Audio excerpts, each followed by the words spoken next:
प्यारे बच्चों, जैक द्वारा क्लास 12 के लिए मॉडल प्रश्न पत्र जो जारी किया गया है उसमें से हम लोग अर्थशास्त्र के प्रश्नों के उत्तर को देख रहे थे।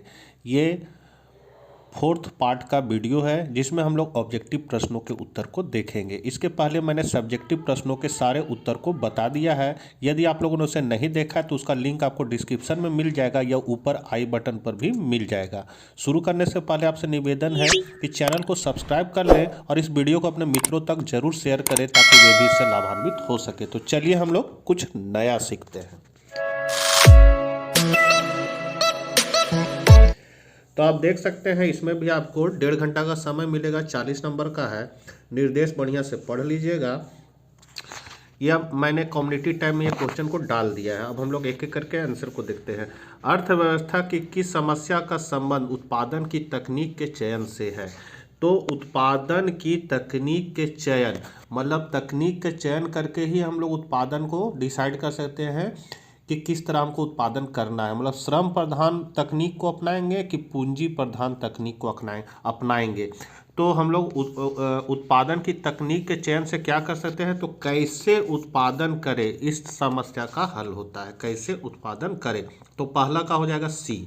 दूसरा क्वेश्चन है कुल उपयोगिता अधिकतम होती है जब सीमांत उपयोगिता का मान होता है। क्या होता है, तो हम लोग हमेशा शुरू से देखते आ रहे हैं। बहुत इंपॉर्टेंट क्वेश्चन है।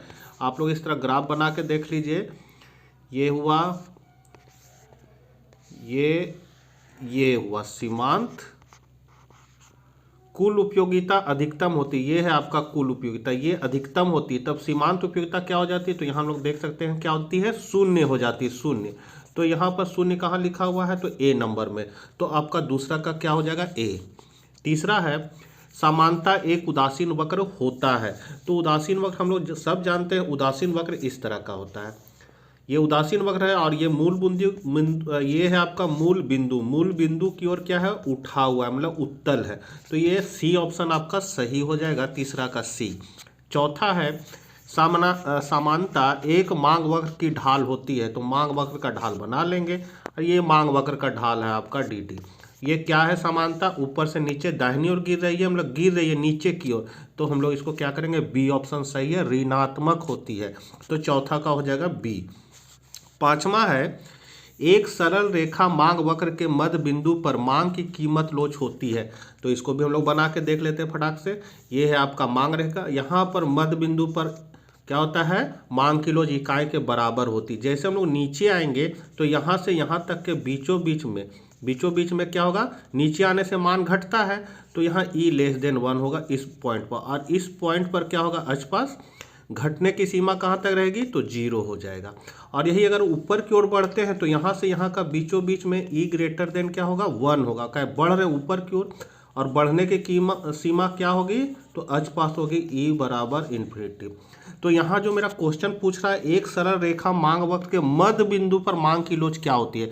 तो मध्य बिंदु मतलब यहाँ हो गया, और यहाँ मांग की लोच क्या है, इकाई के बराबर है, मतलब 1 है। 1 है तो 1 कहाँ लिखा हुआ है आपका, बी ऑप्शन। तो पांचवा का बी हो जाएगा। छठा है निम्न में से किस वक्र का आकार उल्टा यू आकार का होता है। तो उल्टा यू आकार का होता है, तो हम लोग देख सकते हैं इस तरह बनाएंगे। यू आकार कैसे होता है, यू ऐसे होता है, लेकिन हमको इस तरह ना बना के किस तरह बनाना, ऐसे। तो ये होता है एपी, औसत उत्पाद यू आकार का, उल्टा यू आकार का होता है। तो इसका आंसर क्या हो जाएगा आपका छठा का डी। सातवां है उत्पादन फलन ए बराबर ए एल अल्फा के बीटा में पैमाने का प्रतिफल की माप है। तो इसमें हम लोग कैसे मापते हैं, तो हम लोग जानते हैं अल्फा प्लस बीटा बराबर अगर 1 होता है तो इसका मतलब है पैमाने का स्थिर प्रतिफल को बताएगा। Alpha plus beta greater than 1 अगर होता है तो इसका मतलब है पैमाने का वृद्धिमान प्रतिफल बताएगा। और alpha plus beta less than 1 होता है तो ये पैमाने का ह्रासमान प्रतिफल बताएगा। तो यहाँ सब चीज़ में क्या हो रहा है, alpha plus beta, alpha plus beta. तो अल्फा प्लस बीटा आपका कहाँ पर है, तो यहाँ पर है ए ऑप्शन। तो सातवां का आपका ए सही हो जाएगा, अल्फा प्लस बीटा। आठवां है जब सीमांत लागत औसत लागत से कम होती है तब औसत लागत तब औसत लागत क्या होती है, तो यहाँ देखिए ये है आपका औसत लागत और ये है आपका सीमांत लागत। तो जब सीमांत लागत औसत लागत से कम होती, तो सीमांत लागत ये है आपका सीमांत लागत और ये है आपका औसत। तो जब सीमांत लागत औसत लागत से कम होती है तब औसत लागत क्या होती है, तो यहाँ देख रहे हैं औसत लागत क्या हो रही, घट रही है। तो घटती है कहाँ है, 8वां का ए हो जाएगा, घटती है। 9वां है उत्पादन की मात्रा में परिवर्तन करने पर किस लागत में परिवर्तन नहीं होता है। तो हम लोग सभी जानते हैं कि स्थिर लागत ऐसा लागत है जो उत्पादन में ज़्यादा हो चाहे कम हो, वो लागत फिक्स का फिक्स रहेगा। तो कुल स्थिर लागत आपका यहाँ हो जाएगा 9वां का डी। 10वां है निम्नलिखित में से किस बाजार में एक फर्म कीमत स्वीकारक होता है। तो हम लोग सभी जानते हैं कि पूर्ण प्रतियोगिता बाजार में जो मूल्य का निर्धारण होता है वो मांग और पूर्ति के शक्तियों द्वारा होता है, और उद्योग जो मूल्य को निर्धारित कर देता है उसी को फर्म को स्वीकार करना पड़ता है। इसीलिए यहाँ कीमत स्वीकारक होता है, तो किसमें, पूर्ण प्रतियोगिता बाजार में। तो 10वां का हो जाएगा सी। 11 है आपका एक पूर्ण प्रतियोगी फर्म के संतुलन के लिए निम्न में से कौन सा विकल्प सही है। तो संतुलन का 2 शर्त होता है बच्चों। पहला है MR बराबर MC और दूसरा शर्त होता है कि MC की रेखा MR रेखा को नीचे से ऊपर जाते हुए काटे। तो यहाँ तो दोनों नहीं लिखा हुआ है, केवल एक ही शर्त लिखा हुआ है, कहाँ पर, MR बराबर MC। तो 11 का ए आपका सही है। 12 है निम्नलिखित रेखा चित्र से पूर्ति की लोच के मान की माप होती है। तो क्या होती है, तो यहाँ देखिए ये x अक्ष से जा रहा है और x अक्ष से अगर जाता है तो इसका मान क्या होता है, 1 से कम होता है। मतलब इस तरह अगर वक्र जा रहा है तो यहाँ e लेस देन 1 होता है, और यदि ये इस तरह अगर जाता तो यहाँ e ग्रेटर देन 1 होता, मतलब मांग की लोच इकाई से अधिक होती। और अगर इस तरह वक्र जा रहा है तो यहाँ e बराबर 1 हो जाएगा। तो यहाँ क्या हो जाएगा आपका 12 का आपका हो जाएगा बी ऑप्शन सही है, 1 से कम होती है। 13 नंबर क्वेश्चन है एक मुश्त कर लगाने से किसी वस्तु की पूर्ति पर क्या प्रभाव होता है। तो हम लोग जानते हैं कर अगर ज़्यादा लगेगा तो उससे पूर्ति क्या होगा, तो पूर्ति आपका कम हो जाएगा, तो पूर्ति कम हो जाती है। 13 का हो जाएगा ए। 14 है अन्य बातें समान रहने पर किसी वस्तु की मांग में वृद्धि होने से बाजार संतुलन पर क्या प्रभाव होता है। तो अन्य बातों के समान रहने पर क्या होता है, किसी वस्तु की मांग में वृद्धि। तो इसको हम लोग बना के देख लेते हैं। ये है आपका मांग, ये है पूर्ति। अब कह रहा है मांग में वृद्धि, तो जो चीज़ में वृद्धि होगा बच्चों उसका वक्र जो है दाईं ओर जाएगा। तो दायां ओर इधर होता, इधर कर दिए। पहले यहाँ संतुलन हो रहा था, अब हो रहा है यहाँ संतुलन। तो यहाँ हम लोग क्या देख रहे हैं कि ये है मात्रा बढ़ गया और मूल्य भी बढ़ गया, दोनों चीज़ बढ़ रहा है, मात्रा और मूल्य दोनों बढ़ रहा है। तो कहाँ लिखा हुआ है, तो यहाँ देख रहे हैं संतुलन कीमत एवं संतुलन मात्रा में वृद्धि होगी। तो आपका ये सी ऑप्शन सही है। आगे हम लोग बढ़ते हैं। 15 नंबर क्वेश्चन क्या कह रहा है कि अधिक मांग की स्थिति में कीमत में प्रवृत्ति होती है। तो कीमत में क्या होती है, अधिक मांग जब होगा तो कीमत में क्या प्रवृत्ति होगा, तो इस कीमत में प्रवृत्ति होगा वृद्धि होने की। ज़्यादा मांग है, समान है कम, तो कीमत क्या होगा, बढ़ेगा। तो यहाँ पर बी ऑप्शन आपका सही है। 16 है अधिक पूर्ति की स्थिति होती है जब अधिक पूर्ति, तो यहाँ पर S क्या होगा, S है सो बड़ा होगा D से, या फिर लिख सकते हैं D कम है S से। तो यहाँ पर B ऑप्शन आपका सही है, D less than S। 17 number question है अन्य बातें समान रहने पर किसी वस्तु की पूर्ति में कमी होने पर बाजार संतुलन पर क्या प्रभाव होगा। देखिए इसके पहले मांग के बारे में बोला था, अब यहाँ पूर्ति के बारे में बोल रहा है। तो ये है मांग, ये है पूर्ति। अब हम लोग क्या करेंगे, पूर्ति में क्या हो रहा है, कमी हो जा रहा है। 17, तो जो चीज़ में कमी होगा उसका वक्र किधर जाएगा, तो बाईं ओर। तो पूर्ति का रेखा कहाँ है, ये। तो यहाँ हम लोग क्या देख रहे हैं, अन्य बातें समान रहने पर किसी वस्तु की पूर्ति कमी होने से बाजार संतुलन पर क्या प्रभाव पड़ेगा। तो बाजार संतुलन पर क्या प्रभाव पड़ेगा, तो यहाँ देख रहे हैं हम लोग, इसका ऑप्शन हो जाएगा 17 का संतुलन कीमत और संतुलन मात्रा में कमी होगी, दोनों में क्या हो जाएगा, कमी हो जाएगा। देख लीजिए इस तरह, ये मांग आपूर्ति मिल गया, अब पूर्ति है, फिर इधर हो जाएगा, दाहिनी ओर खिसक गया, तो अब यहाँ पर क्या हो रहा है, कमी हो जा रहा है।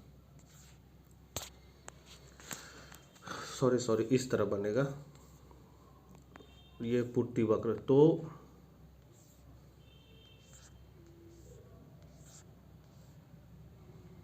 यहाँ मांग कम हो गया और मूल्य क्या हो गया, बढ़ गया, तो यहाँ हो जाएगा कीमत में वृद्धि किंतु मात्रा में कमी होगी, तो यहाँ पर आपका बी ऑप्शन इसका सही हो जाएगा।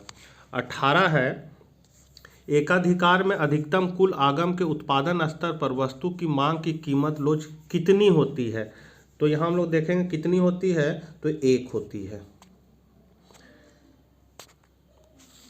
अगला है, द्वैधाधिकार में विक्रेताओं की कितनी संख्या होती है, द्वैधाधिकार मतलब 2 गो एकाधिकारी रहेगा, तो यहाँ पर द्वैधाधिकार नाम से ही पता चल रहा है 2 होगा, तो 19 का डी हो जाएगा। निम्न में से किस बाजार में विभेदीकृत वस्तुओं का उत्पादन होता है, मतलब वस्तु विभेद करना, तो वस्तु विभेद हमेशा किस में होता है, विभेदीकृत, तो एकाधिकृत प्रतियोगिता, जिसको हम लोग मोनोपोलिस्टिक कंपटीशन कहते हैं, तो 20 का हो जाएगा आपका B. The general theory of employment interest and money नामक पुस्तक के लेखक कौन है, तो ये है हमारे J.M. केन्स, आधुनिक अर्थशास्त्र के जनक, तो 21 का हो जाएगा सी। 1936 में ये किताब को उन्होंने लिखा था। फिर है, GDP और NDP में क्या संबंध है, तो GDP और NDP में क्या संबंध है, तो यहाँ सी आपका ऑप्शन हो जाएगा, 22 का सी, GDP बराबर NDP प्लस मूल्य ह्रास। 23 नंबर क्वेश्चन है, निम्न में से किस वस्तु के निर्धारण में गेहूं एक मध्यवर्ती वस्तु है, तो चपाती, बिस्कुट, ब्रेड, तीनों में गेहूं का प्रयोग होता है, तो इसका हो जाएगा इनमें से सभी, 23 का हो जाएगा डी। 24 है, किसी वर्ष GDP की गणना में निम्न में से किस मद के मूल्य को शामिल नहीं किया जाएगा, तो किसको नहीं शामिल किया जाएगा, तो हम लोग जानेंगे प्रयुक्त कार का बिक्री मूल्य, मतलब जो चीज़ को हम लोग प्रयोग कर लेते हैं या जो चीज़ पुराना हो जाता है उसको हम लोग क्या करते हैं, GDP के मूल्य में शामिल नहीं करते, तो प्रयुक्त कार मतलब हम लोग उसको यूज कर चुके हैं, तो ये यूज वाला कार का मूल्य जो होगा, बिक्री मूल्य, उसको हम लोग शामिल नहीं करेंगे, क्या वो सेकेंड हैंड हो गया, तो यहाँ पर 24 का हो जाएगा बी। 25 है, निम्नलिखित में से किस विधि से GDP की गणना की जा सकती है, तो यहाँ पर हो जाएगा मूल वृद्धि भी है, आय वृद्धि भी है, व्यय वृद्धि, तीनों विधि से होता है, इसलिए इनमें से सभी, तो डी ऑप्शन आपका सही है। 26 है, सन 2016 में किए गए विमुद्रीकरण से किस मूल्य के नोट को बाजार प्रचलन से बाहर किया गया था, तो हम लोग सभी जानते हैं जब डिमोनेटाइजेशन हुआ था तो 500 और 1000 के नोट बाजार से गायब हो गए, तो 26 का हो जाएगा सी। निम्न में कौन सा एक कार्य केंद्रीय बैंक का नहीं है, तो केंद्रीय बैंक का कार्य क्या है, मुद्रा निगमन है, शाख नियंत्रण भी है, सरकार का बैंक है, तो ये जनता से जमा स्वीकार करना, ये जनता का बैंक नहीं है, केंद्रीय बैंक जो है वो सरकार का बैंक है, तो यहाँ बोलता है केंद्रीय बैंक का कार्य कौन नहीं है, तो नहीं है तो सी है इसका सही ऑप्शन, जनता से जमा स्वीकार करना। 28 है, भारत का एक केंद्रीय बैंक है, तो भारत का केंद्रीय बैंक कौन है, तो भारतीय रिजर्व बैंक, 28 का सी हो जाएगा, जिसकी स्थापना कब हुई थी, 1 अप्रैल 1935 को।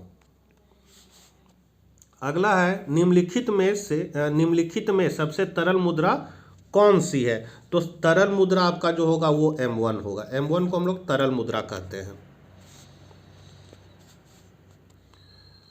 M1 मतलब होता है जो डाकघर में जो हम लोग सेविंग अकाउंट खुलाते हैं, डाकघर में खुलाया हुआ पैसा, वो प्लस लोगों के पास नगद मुद्रा जो होता है वो M1 कहलाता है, तो ये सबसे तरल मुद्रा होती है। फिर 30 है, उपभोग फलन C बराबर A प्लस बी वाई में प्रेरित उपभोग है, तो यहाँ जो B है वो आपका प्रेरित उपभोग व्यय है, इसको हम लोग MPC भी बोलते हैं, सीमांत उपभोग प्रवृत्ति, तो ये आपका प्रेरित उपभोग है, तो 30 का आपका हो जाएगा B। 31 है, MPC प्लस MPS बराबर क्या होता है, तो 1 होता है, ये तो फॉर्मूला है बच्चों, तो 31 का हो जाएगा C। 32 है, निम्न रेखा चित्र में स्वायत्त निवेश की रेखा है। तो स्वायत्त निवेश की रेखा कौन है?